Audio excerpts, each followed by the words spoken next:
It's March 10th, 2023, and Jalen Ramsey is still a Ram, and they buried the lead. This is RamView. It's hot out there, but let's blow them off the line of scrimmage. Hey, what's happening?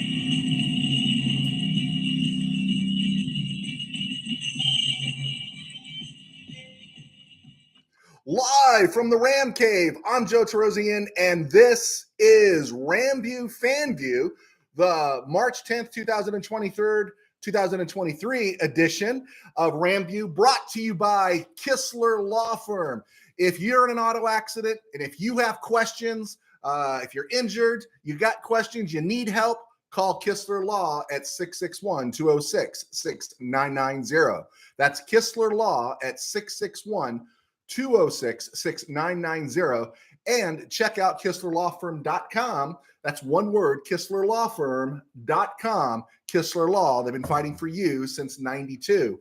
And by Temple City Auto Repair. Having some auto issues, get yourself some John and Henry at TempleCityAutoRepair.com. This reminds me of a long day at the newspaper. You put out your stuff, you post online, and 5 minutes after you post online, breaking news happens, and everything you posted is dated. So my order today was, let's talk about Matthew Stafford. Let's talk about the Rams draft order. Let's talk some NFL news and some little bit of Colin Kaepernick. And then let's begin with Leonard, Floyd, and Coleman, Shelton. But then the news broke that the Bears and the Panthers made a deal. And I won't go too deep into it, but the Bears and Panthers made a deal. The Bears, in a brilliant move, got 2 first-round picks. They got some seconds. They got DJ Moore. They made a great move going back from 1 to 9. The Bears didn't need another defensive player. They just invested in Justin Fields. They still don't know what they have in Justin Fields. And so they made a move, and I think it was a really good move. And so now they've got an opportunity to have weapons, and it'll be for Justin Fields. And also it'll be interesting to see who the Panthers take. And I think it's going to come down to Bryce Young or CJ Stroud. Frank Wright, quarterback type coach. You have to wonder, I got to believe it's CJ Stroud, right? Would you really want to roll the dice on another undersized Alabama quarterback? We'll talk about that more in the days and weeks to come. This is the Friday edition, and I've only got about 30 minutes to talk. The only thing I will say, while the Bears made a great deal, they made a great trade, like the Rams did back in '74 midseason when they traded John Hadl to the Packers. They got a huge load back. Don Klosterman, folks, Don Klosterman. Like the Cowboys did when Jimmy Johnson sent Herschel Walker to the Vikings in '89, and it basically built that dynasty going into the '90s. Yeah, good job. You make a big trade, or you could blow it like the Rams did when they traded Eric Dickerson back in October of '87 and whiffed on 6 draft picks. Yeah, they whiffed on 6 draft picks. Basically, I think the best of those 6 picks they got might have been Fred Strickland. And the player they picked up, Greg Bell, the former Notre Dame guy, found his way with the Rams in '88, '89, and but they blew it. So the Bears could make the deal, but now they got to make sure they make the right picks, and that's always the bigger issue. So let's start with the non-breaking news that the Rams released or are releasing Leonard Floyd. To anybody familiar with Ramdom, this is not breaking news. You knew they weren't going to find a trade partner. Why would you trade for a guy they're about to release? Why would you trade for a guy that's going to cost you 22 rocks? Why would you trade for a guy that's going to be 31? They weren't going to find a trade partner, but it was as if the Titanic sank again when you heard about Leonard Floyd being released today. It was all over the joint, right? And here's the deal. And I'm going to straighten this up here.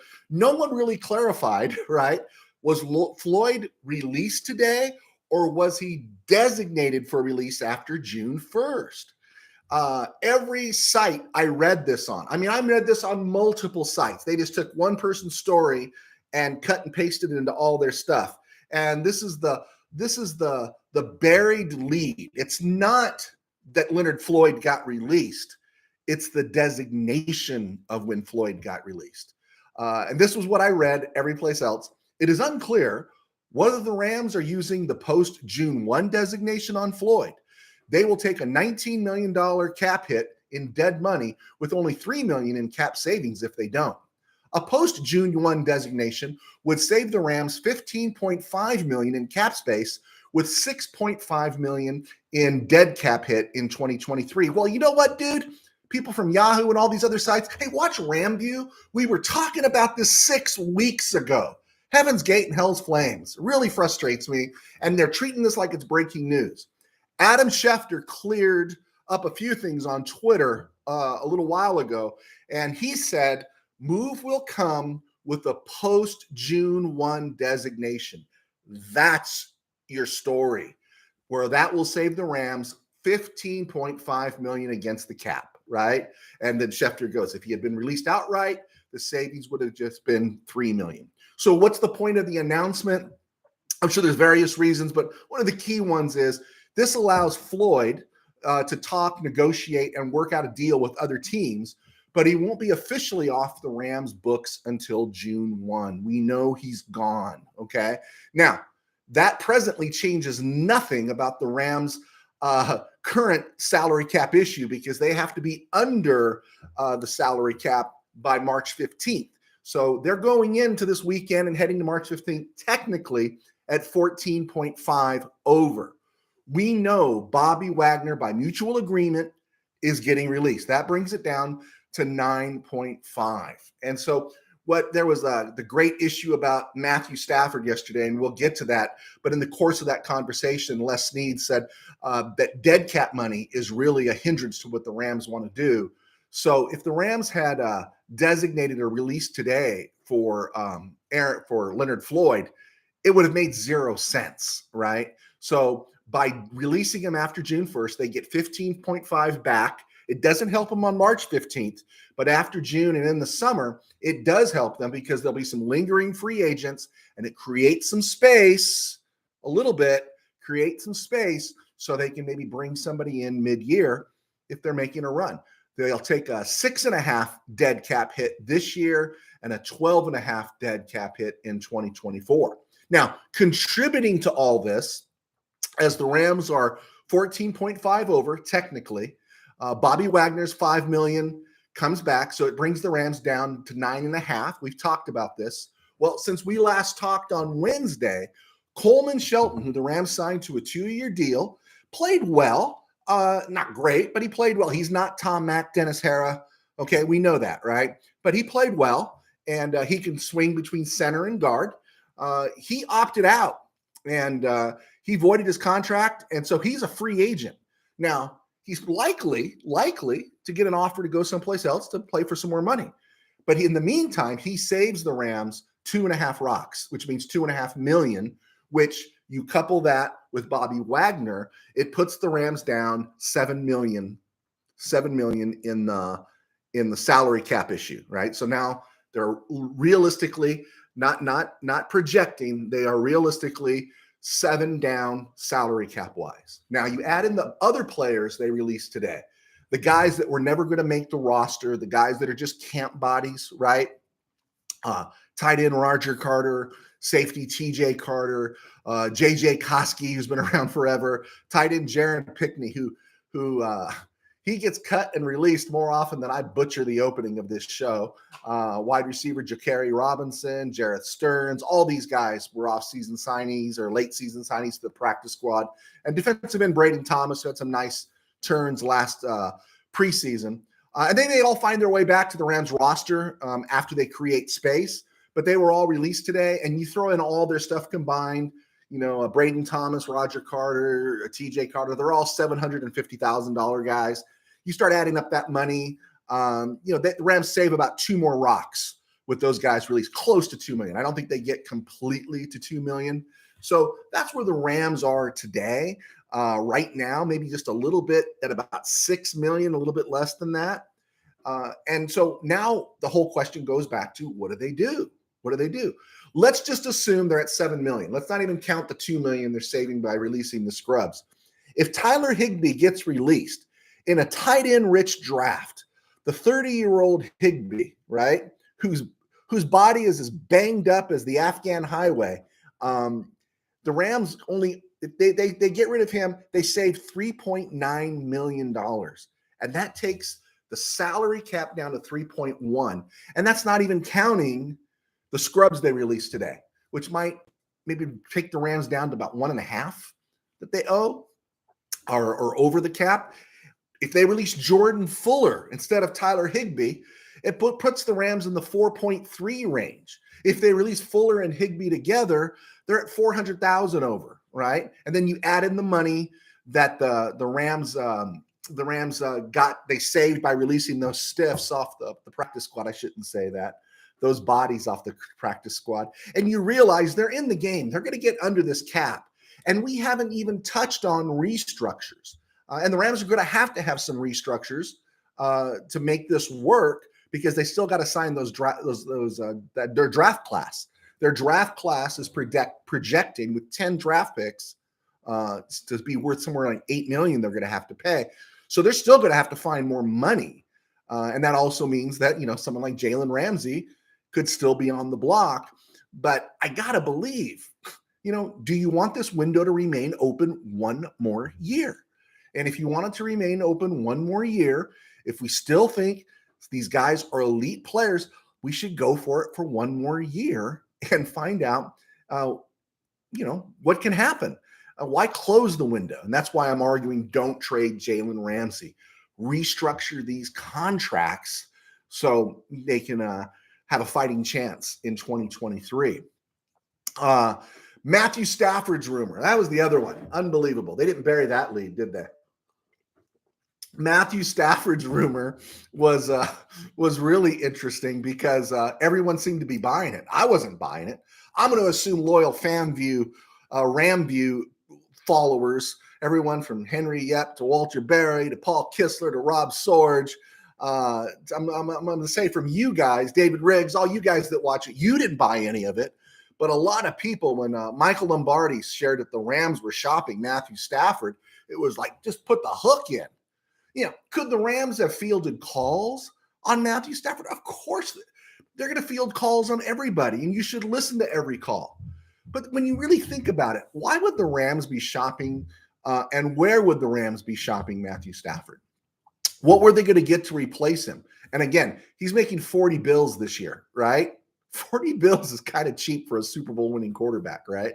And where was he going to go? A casual glance around the league kind of blows it all out of the water. Not only do you have to find a team that needs a quarterback, the Bears have committed to Justin Fields, and the Carolina Panthers are going to draft either CJ Stroud or Bryce Young. But these teams have to offer something to the Rams in return, because why would the Rams make a deal if they weren't getting something back in return? If you're thinking the Rams were going to tank this year for Caleb Williams, please wake up. And there's not a quarterback to draft or a free agent to go after. Outside of the top 10, they're all projecting Richardson, Levis, Young, Stroud. They're all going in the top 10. Who's going to make that deal, Matthew Stafford, and then give you a top 10 pick? Right? And then someone was salivating over Lamar Jackson. Folks, I was in a little texting with a friend of mine named Don Kerr yesterday, and I wouldn't trade Matthew Stafford for Lamar Jackson. I just wouldn't. He is nowhere near the arm talent. And you know what wins you a Super Bowl? Arm talent. Just call me crazy. It's nice to have a quarterback who can move, but you need arm talent. And while, Lamar Jackson's really good, he's played hard, he's worked hard, you respect him as a performer, he doesn't have anything near Matthew Stafford's arm talent. And that's why that report from Michael Lombardi made no sense. Think about this. Let's do a quick rundown. The 49ers have Brock Purdy, who just went under the knife. He's not going to pick up a football for 3 months. When's he going to be back? Right? Then they got Trey Lance and the Cardinals. Are the Rams really going to trade within the division? The Seahawks have 2 first-round picks, number 5, number 20. They going to give the Rams the 5th overall in their division for Matthew Stafford? No, they committed to Geno. It's not happening. The Lions have the 6th and the 18th overall. I think they're perfectly happy right now with Jared Goff and where they're going in the future. The Vikings have the 23rd. You deal not Jared Goff, you deal Matthew Stafford to the Vikings. What are they giving you? What, Kirk Cousins? I mean, again, just think about that. Bears just dealt number 1. Packers at number 15. Really? Do the Packers have something to offer the Rams? Aaron Rodgers? Really? Cowboys number 26 overall. What do they got? Dak Prescott? The Giants at number 25. Hey, I will say this. Daniel Jones has won the same number of playoff games that Lamar Jackson has. But really? Well, the Giants don't have anything to offer the Rams. The Eagles, they have the 10th overall. But I don't think any of the top 4 quarterbacks are going to be there at number 10. And they got Jalen Hurts. What do they need Stafford for? The Taxkins, the Washington Taxkins. Okay, they have 16th overall. What are they going to give the Rams? Even if they gave them the 16th pick, I don't know, give the Rams the 16th pick. Rams put some of their 5th, their 2nd, and their 3rd together, move up. For what? For what? I just don't see it. Saints, number 29 overall. They just signed Derek Carr. Bucks have number 19 overall, but are the Rams going to draft at 19? Who are they going to give the Rams? Kyle Trask? Falcons have number 8 overall. They're going to give the Rams number 8 for Matthew Stafford. Panthers just made the deal to move up from 9 to 1. Chiefs, no. Bolts, no. Broncos, no. Raiders, yeah, they're stupid enough to. They might, but no. Steelers, no. Bengals, no. Browns, no. We talked about the Ravens. Dolphins just, I think, picked up Stu as extension. Bills, no. Patriots, no, not because of his age and because of everything else. They wouldn't go for Stafford. The Jets? I'd rather have Matthew Stafford than Aaron Rodgers. If the Jets were calling, maybe. But the Jets are picking at number 13. And who are they going to offer you? Zach Wilson? Texans ain't going to give rid of that pick. They're number 2. They're going to end up with Bryce Young or CJ Stroud. Titans, number 11. Nothing to offer you. Ryan Tannehill? Nope. Jaguars? Nope. Colts? Haven't the Colts had their fill of aging quarterbacks? I think they have. From the broken body of Andrew Luck to Phillip Rivers to Carson Wentz to Matt Ryan, I think they're done in the geriatric quarterback tour. I think they've completed that tour. They're going to get somebody young, and they might have to make a move now because Bryce Young or C.J. Stroud won't be there unless they want to dance with Will Levis or Anthony Richardson. You draft Anthony Richardson top 10, you are really rolling the dice. Maybe the Seahawks could find a way to draft Anthony Richardson and let him develop behind Geno. But these other teams, they need a quarterback to play now. And again, I view that Lombardi story and it being shared and everyone panicking on it, I view it as people just showed utter disdain for you as fans, right? They think everyone who's a Ram fan is living in a sports bar, and you're not living in a sports bar. Like you haven't already figured it out. You wouldn't hear, okay, who's going to trade with the Rams? Who's going to want Stafford? And what are they going to give us in return? And we're just going to snuff that out right now. But instead, the internet blows up on it. You're smarter than that. We're smarter than that as Ram fans, and you shouldn't let anyone treat you that way. Also, this aspect, and I just want to blow it out of the water. I'm getting sick of hearing it. This idea, can we just crush this idea of the Rams tanking to be able to draft Caleb Williams, right? You know, when the team was in St. Louis, you know, tanking and going 2-14 or maybe not 2-15, hey, that was something to aspire to and something to dream about, right? Tough luck for Steven Jackson, but James Laurinaitis and everyone else that was there. But, you know, that's a St. Louis Rams mentality.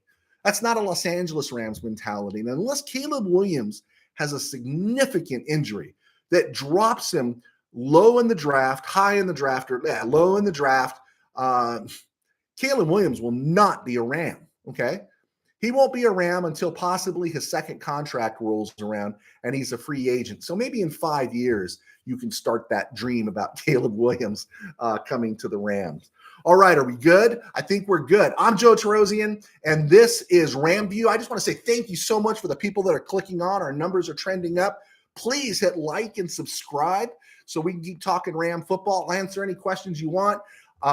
I am a former sports writer. I kind of still am. I wrote sports for 21 years, Mid-Valley Sports. I was one of the founding members there. My guys there, they cover the NFL now, and I get to do this. I like my job.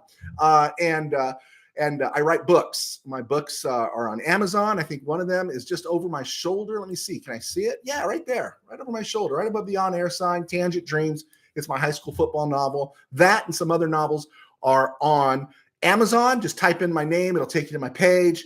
And yeah, please buy a book, buy 10 books, buy 10,000 books, leave a good review. I could use the dough. And the reason I do this and the reason I write books is because I pastor a small church in Burbank. It's called Burbank Faith, and it's right here on YouTube. You can follow us at burbankfaithvirtual.com, not .com, but Burbank Faith Virtual. And then also on Facebook at Burbank Faith Virtual. And that's my day job. I pastor a church. I've been a minister for 34 years, 11 years with youth, and 23 years as a lead pastor. So please subscribe, hit like, hit that notification button, and we'll build our footprint here. There. Is that a good commercial? And I'm drinking coffee. All right. Quick follow-up on Shelton opting out. It coincides with reports that Alaric Jackson, Logan Bruss, and even Joe Noteboom are all on track to fully return to health this season. Again, I said I liked Shelton. I did. He provided depth at both guard and center. But again, I imagine the opportunity for him to make a little more dough is a good thing. And so good for him. But he might have been seeing the writing on the wall, because if Alaric Jackson's healthy, I want Alaric Jackson in the lineup. Joe Noteboom, what we're paying him and what we've seen in flashes before, if he's healthy, I want him in the lineup. Logan Bruss, we spent, a third-round pick for him. That might not mean anything to the rest of the league, but a third-round pick by the Rams is a premium pick, and that means I want Logan Bruss on the field. And so we're going to see where the Rams go from there. Maybe there's room for to bring back an Ode Abouche as a backup or something. Tremaine Ancrum's coming back. And so maybe Shelton was seeing the writing on the wall. He might have his playing time diminished, and now's the time while his value is a little high and teams might be searching. Might be the time for him to move on. Also, Brian Allen, they said, is recovering really well. So good for the Rams. Good for the Rams there. NFL news: Vikings cut Adam Thielen. Someone's going to sign him. He's a little banged up. He's had some hard hits in his career. The Seahawks cut Gabe Jackson, guard. I always love it when a division opponent loses someone along the front. So good for them. And the Cardinals cut Robbie Anderson. Remember Robbie Anderson? He's the guy that got into the shouting match with Steve Wilkes, the interim coach at Carolina. And the next day he walked off the field. The next day they put him in the street. Cardinals signed him. Isn't that like a fitting like football sports karma? I don't believe in a spiritual karma, but I believe in a sports karma. You yell at your coach on the sidelines, you get released, and who signs you? The Cardinals. And then it's such a great experience. The Cardinals put you in the street. Man, as they're about to maybe move DeAndre Hopkins, they put you in the street, Robbie Anderson. Better work on that persona a little bit. Okay. One thing that came through since Wednesday's show, and I'm going to talk about the Rams draft here in a minute. And everything. No mock draft today. Getting a little tired of the mock draft business. But the Colin Kaepernick thing came up again, and he is bashing on his parents, And the only thing I want to say and ask, do any of you ever start to feel sorry for Kaepernick? I mean, think of all the money he made for Nike. He was no hero taking a financial hit. Nike saved his financial future. He was a struggling quarterback who lost his job to Blaine Gabbert. And if you can't protest in San Francisco by taking a knee, that meant he can't play, right?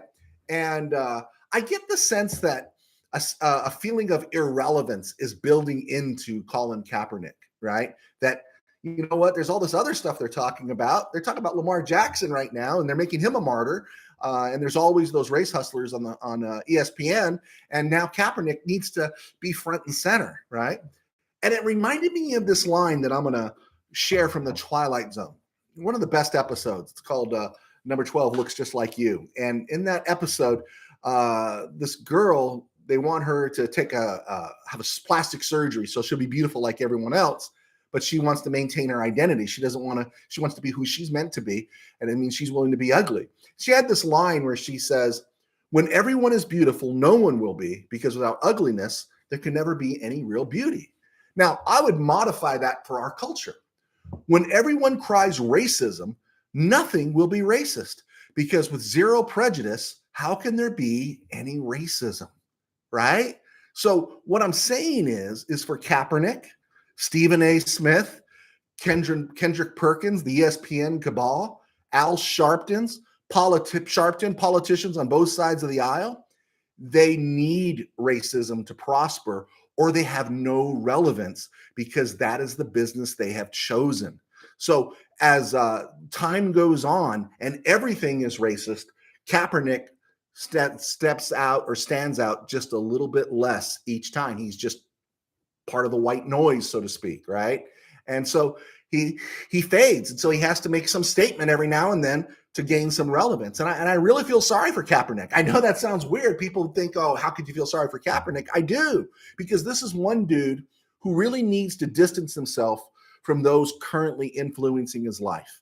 And he, of anybody, I'm going to play pastor here, if anybody needs to be introduced to Jesus, it's Colin Kaepernick. He really does. He needs it to bring some hope into his life. Now, people say, how can you judge him and say he's not a Christian? All I know, evidence of Jesus being in someone's life is you never lose hope. And to me, he's looking hopeless. Okay, got that through. Again, this episode of RamView is brought to you by Kistler Law. If you're having any auto issues or questions, check out KistlerLawFirm.com, and also Temple City Auto Repair. If you're having any auto issues, get yourself some John and Henry. All right, the NFL draft, the comp picks are in, which means the NFL draft order is set, and the Rams' 10 picks overall are set. And so the Rams picked up 4 comp picks, 3 fifth-rounders, and 1 seventh-rounder. So they got 10 overall. They're picking second round, number 36. They're picking third round, number 69. Then they don't draft again until the fourth round at 167, 171, and 177. Those are all comp picks. They draft at number 182 in the sixth round, and then they draft in the sixth round at number 189. That's the pick from the Titans for Robert Woods. And then at 191 in the sixth round, that's the pick from the Packers for the punter. Remember the punter that was competing with Johnny Hecker, Bajorez, I think it is, back in 2021? He actually had a better camp than Hecker, but I think loyalty, we kept Hecker around. Well, he went to the Packers, and the Rams got a sixth rounder for him. And then they have the 223rd overall, and that's from the Lions in the seventh round. And I believe that's the Michael Brockers pick from after 2020 season. And then they got a compensation pick, number 7, 251 overall. And everyone seems to be projecting that's the Travis Dye pick, right? That's the pick to draft Travis Dye. On Wednesday, I had mentioned that I had checked out a couple sites and hadn't seen the Rams had interviewed anybody and for the draft. And then stuff started popping up on the boards. That wasn't me, folks. It was just me finding it. I'm not bragging about anything. But it showed the Rams have spoken to Purdue's Corey Trice, which plays into they were at Purdue's Pro Day. They also spoke to Aiden O'Connell. That's why you see Aiden O'Connell on the Rams boards. Aiden O'Connell also, I think, played in the Senior Bowl.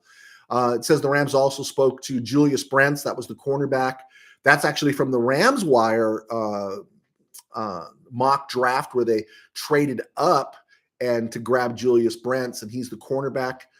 Nice size, good speed from Kansas State. He was also interviewed at the Combine by the Rams, and was a Senior Bowl participant.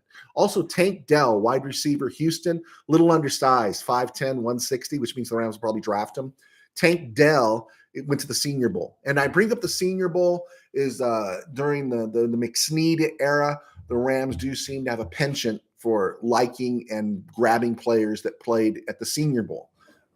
Other interviews were Jake Bobo, the UCLA guy, who popped up in a Ram mock draft, popped up in a couple of Ram mock drafts, and Nolan Smith and Deshaun Johnson. And I think he's an interior defensive lineman. I can't remember what school he went to. Nolan Smith, of course, the Georgia guy who didn't have a lot of numbers at Georgia. And you could equate that to, he was surrounded by a lot of talent, but this guy runs a 4.3 on the edge as an edge player at the Combine, and now everyone loves Nolan Smith. And I don't think he's going to be around at number 36 for the Rams.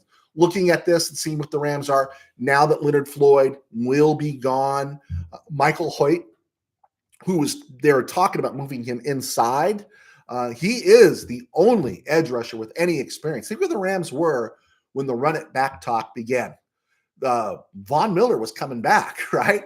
Von Miller, Leonard Floyd, and you had, guys you were developing, Justin Hollins, Terrell Lewis, all these guys. Do you guys remember when the Rams drafted Chris Garrett, the D2 guy? And everyone said, oh, Chris Garrett, man, that guy's going to develop. He's in Minnesota now.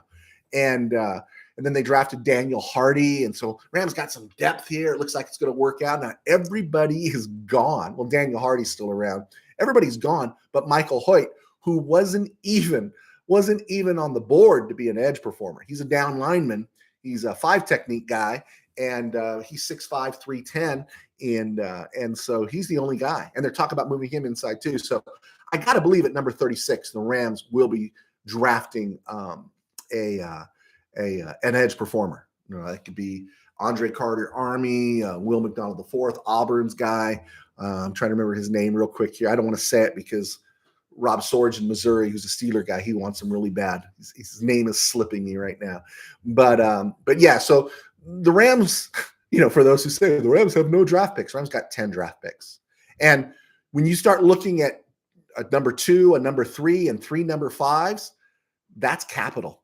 Also, the Rams have all their picks, all their top picks in 2024 and 2025. And so if the Rams see something they like, don't be surprised if they make a move. All right, cool. I think that's it. And I will be back Monday. We'll talk more about the Justin Fields. Well, the Bears committing to Justin Fields and the Panthers picking up that number 1 pick and dealing with the Bears. Really fascinating. And so the questions are on in terms of it's going to be Bryce Young or CJ Stroud. That's up to me. You're taking CJ Stroud. I just don't know how you can roll the dice on Bryce Young. Great guy, great character. We saw him in high school out here. Everything you're going to love about Bryce Young, except I don't like 5'10", 190, 195 for my quarterback. Just my thing. All right, guys. This has been RamView, and I want to thank you for clicking on it. Was a stone groove. It was great being here. Have a great weekend, and we will see you on Monday. And again, thank you so much for your support.